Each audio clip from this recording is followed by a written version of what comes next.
Hello everyone. So today we are going to discuss about a little bit different topic.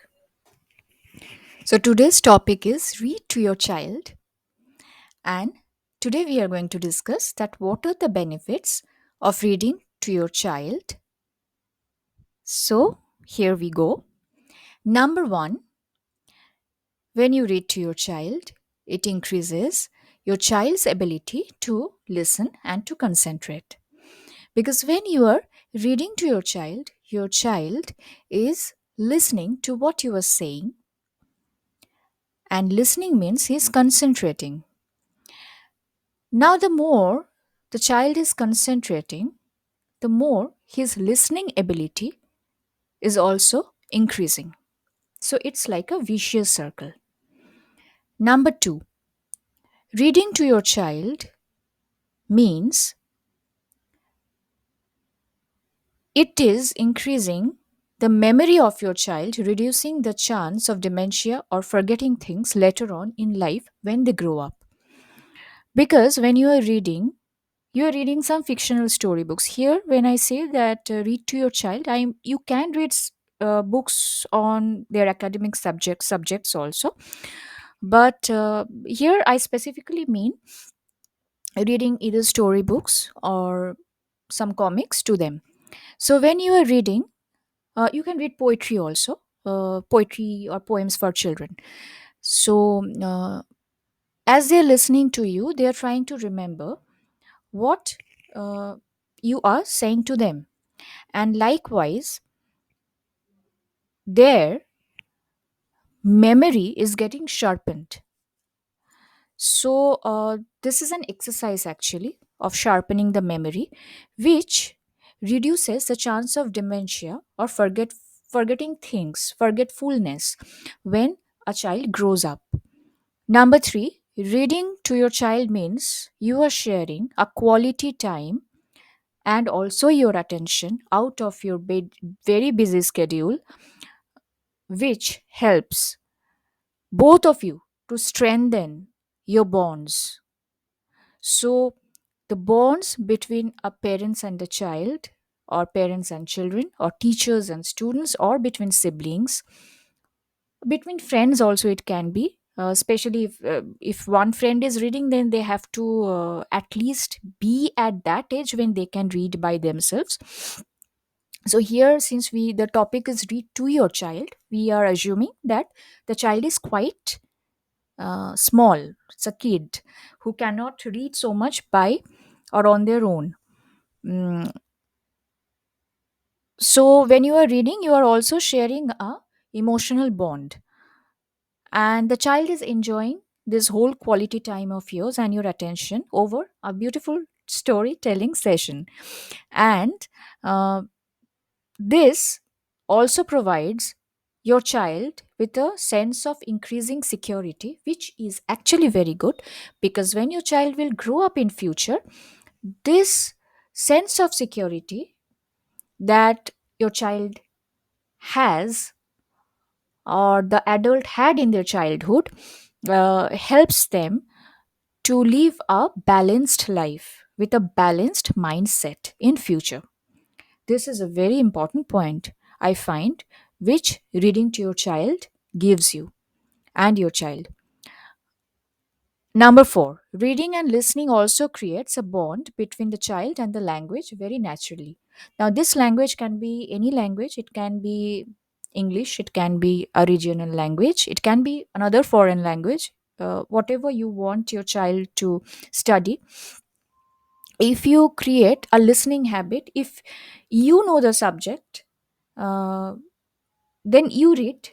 It's better if you can read, if teachers can read, or else you make an arrangement where the child can listen.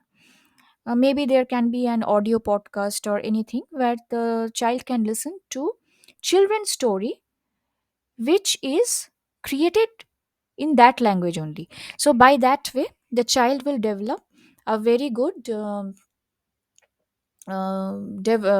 bond between him or her and the language itself, and that this will be a very organic process. This will not be a very forceful process. Organic means natural in a very natural way. So when I am saying that read to your children, I not only mean read only to your biological children. There can be people, or there can be elder brothers or sisters, who can read to their younger ones, or even grandchildren can read nice stories to their grandparents, because after a certain age, even elderly people also need the time of their family members, and they will be very happy if their grandchildren are giving them that quality time and reading their favorite stories, their maybe their favorite mythological stories or historical fiction, whatever they would prefer. This can be done also between teacher and students that I've mentioned earlier. So teachers can take out some time, maybe in a week, and have a storytelling session.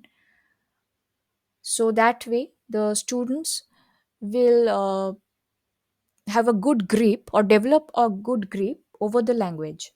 And you can also gift good storybooks for children, that those are available in the market, or even online, where there are very beautiful pictures uh, that can be given or gifted to children on their birthdays, and make it sure that those books, if the children cannot read, if they are very small, then those books, at least someone is reading for them.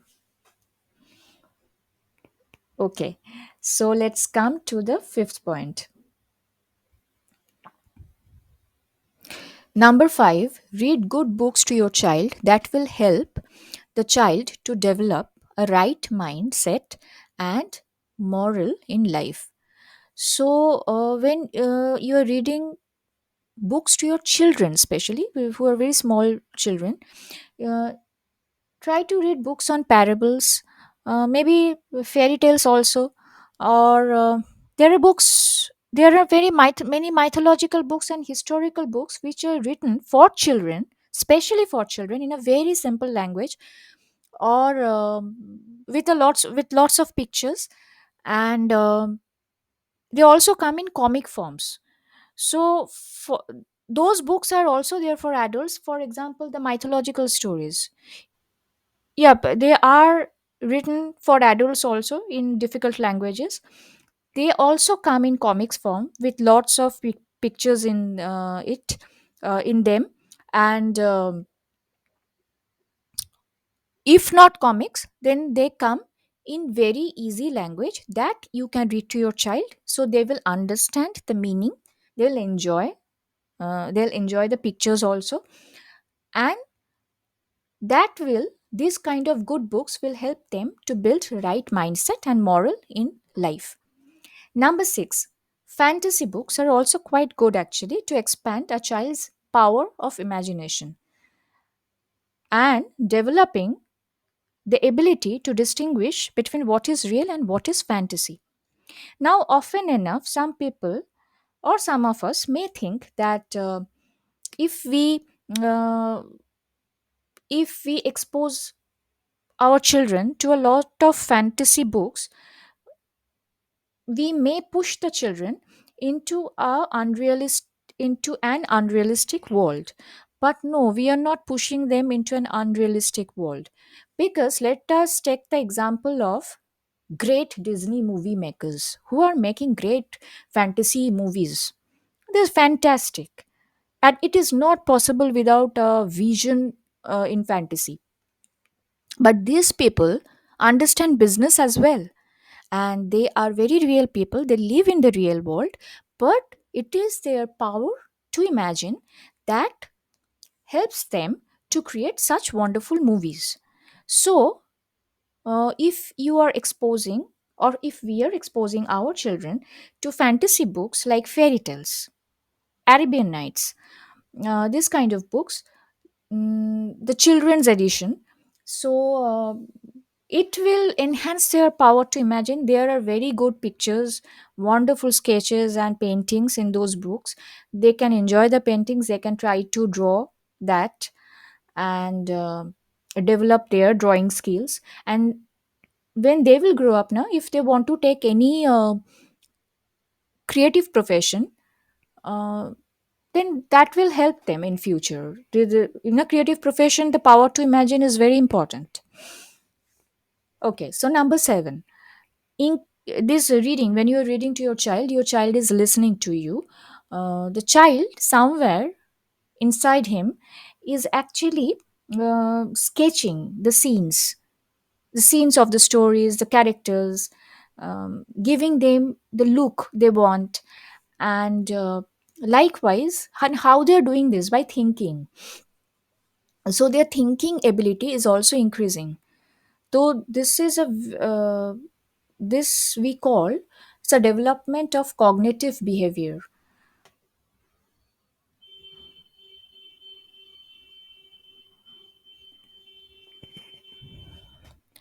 Okay, so number 8 is as per psychological science. So psychological science is telling this, I am not saying. So what psychological science is saying, reading in an interactive style increases a child's IQ level too by over 6 points, which is actually good. So interactive style means the child, you are encouraging your child to ask questions, or you are asking your child, like, what have you understood from this story? What do you think about the moral of the story? So before answering to your question, they have to think. Now when your child, or children rather, I'm saying they, so children, when your children is thinking, their thinking means their IQ level is getting sharpened. And as they're getting sharpened, it is also uh, increasing, it is also becoming better. Number 9, reading in reading is an extremely relaxing habit which, as parents or teachers, you can develop in your child from an early age. Now, we often hear of bedtime stories, like children fall asleep to bedtime stories by listening to bedtime stories. So, this means that bedtime stories are very relaxing. They are actually beautiful. They often are stories on fairy tales, are very nice, with some very nice and happy ending. So, the child sleeps with some happy memory inside them. Um, and this habit, since they are listening to these stories from a very tender age, this habit of listening stories and later on reading stories by themselves only, or by himself or herself only, it will develop. And as it develops, when they will grow up into adults, after having a very heavy and stressful schedule, which usually adults have, they can come back home, find some time out for themselves and read some good stories, which will help them to feel relaxed. So by reading to your child, you are not only developing a habit of reading in them, but also you are gifting them a technique with which they can relax later on. Now we'll come to number 9. This is point number 9, so we'll come to point number 10. So point number 10, I have written mentioned only 10 points over here. If you have, or if you can find out some more points, you can write down in the comment box, and I'll be very happy to see them. And others can also find and see those points. I have taken these 10 points which I found to be very important. So we'll come to the 10th and the last one in this video now. So, number 10, this process of reading to your child helps them to develop their reading habit, and thereby it reduces your and your child's stress when the child grows up and goes to higher classes. How? Because this reading habit, because you are reading to your child, and when they will grow up, they will want to read by themselves. And later on, this habit, because they've already developed that habit, and when they will go to higher classes, in spite of having a lot of pressure, um, and a lot to read, they won't find so much stress, or less, they will find lesser stress, because because they have the habit of reading, they have the habit of memorizing, and their memory uh, has also become stronger by reading. So you do not have to, as teachers or as parents, you do not have to nag after your child that sit and study and read and memorize. uh, you do not have to do that so much. Maybe you have to do a little bit, but there's a high chance that you have to do it less. uh, though it can vary, I'm not saying that those who are reading storybooks, that means they will read their academic books also with the same zeal. No, it might not happen, but there's a, at least there is a chance that they will not find reading to be a very stressful activity as such. Okay, so like me, if you also think that reading to your child or children is really a good habit, and is a habit that can develop your child or children, then you can always start with some good collection of storybooks for children at a reasonable price, which are available on Amazon. So, best wishes to you all, and create a wonderful bond of love for reading together. Uh, Now, here below in the description, I have given and mentioned some links, links to some nice books for your children, which also are available at reasonable prices. You can refer to the link in the description below to check on those books. If you like, you can get one for your little one, or you can gift to any other child also. Happy reading together. Thank you so much for watching. If you like the video, then kindly uh, like, share, and if you want, please subscribe. Thank you so much.